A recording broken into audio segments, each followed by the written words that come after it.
जय महाराष्ट्र मित्रांनो, एकनाथ शिंदे यांनी उद्धव ठाकरे यांच्या 6 खासदारांना गळा लावलं। त्यानंतर आज महाराष्ट्राच्या विधानसभेमध्ये विधान परिषदेमध्ये उद्धव ठाकरेंचा अगदी सर्वात जवळचा मावळा, मातोश्रीच्या अगदी सगळ्यात जवळचा माणूस म्हणजेच सचिन अहिर हे गळाला लावल्यानंतर मात्र मित्रांनो उद्धव ठाकरेंची शिवसेना सगळी फुटते की काय अशी चर्चा सुरू असतानाच एकनाथ शिंदे यांच्या शिवसेनेला सगळ्यात मोठा धक्का, एकनाथ शिंदेंना जबर धक्का। मित्रांनो, एकनाथ शिंदे यांच्या शिवसेनेमध्ये उभी फूट, सचिन अहिर यांच्या प्रवेशामुळे शिंदेगडात वादळ। मित्रांनो, सविस्तर बातमी, नेमका कोण जाते सोडून, कोणते आमदार, कोणते मंत्री आणि काय होते महाराष्ट्राच्या राजकारणात। देवेंद्र फडणवीस पुन्हा झाले ॲक्टिव्ह तर एकनाथ शिंदे हे बाजूला। मित्रांनो, सध्याच्या राजकीय क्षेत्रामध्ये आपण जर पाहिलं गेलं तर एकनाथ शिंदे सध्या पॉवरबाज नेतृत्वाकडे चाललेले दिसत आहेत।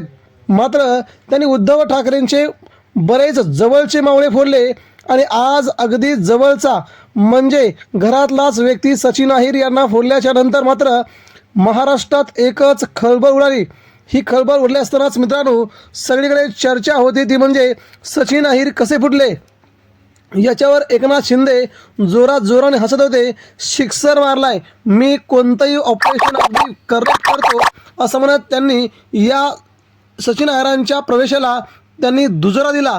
मात्र मित्रांनो सचिन अहिर यांना त्यांनी प्रवेश देऊन महाराष्ट्राच्या विधान परिषदेचं उपाध्यक्ष म्हणजे उपसभापतीपद त्यांच्याकडे दिल्यानंतर मात्र शिंदेगडामध्ये जी लाईन लागली होती त्या लाईनीला मात्र सगळ्यात मोठा ब्रेक लागला आहे आणि उपसभापतीच्या लाईनमध्ये असलेले अनेक नेते, अनेक बडे नेते, बडे मंत्री यांना मात्र जोर का झटका एकनाथ शिंदे यांनी दिल्यामुळे आता एकनाथ शिंदेंच्या शिवसेनेमध्ये खूप मोठं वादळ निर्माण झालंय अशी चर्चा आहे।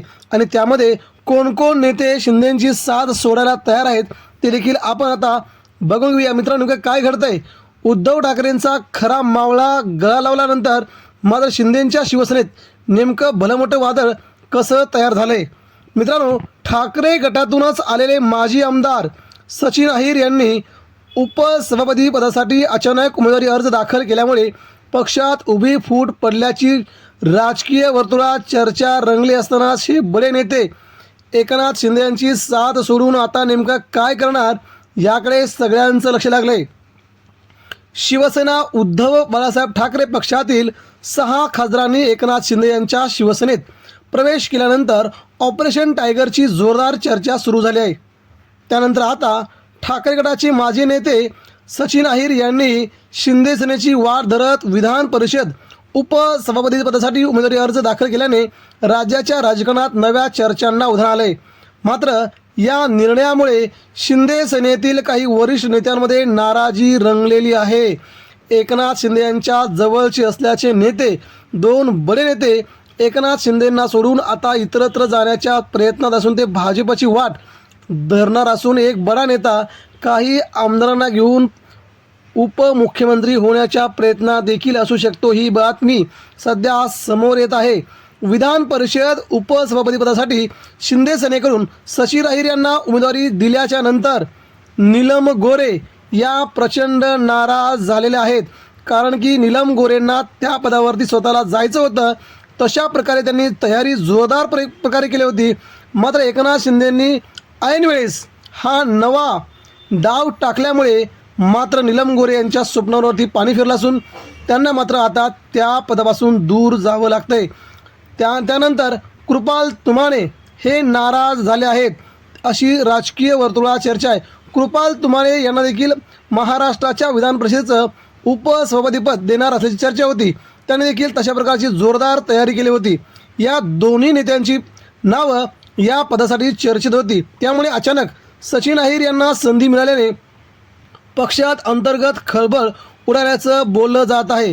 याच वेळी उपसभापतीपदासाठी अर्ज दाखल होत असलेल्या विलंबावरून बाहेरून आलेल्या नेत्याला संधी मिळू शकते याची नीलम गोरे यांना कल्पना होती अशी चर्चा आहे।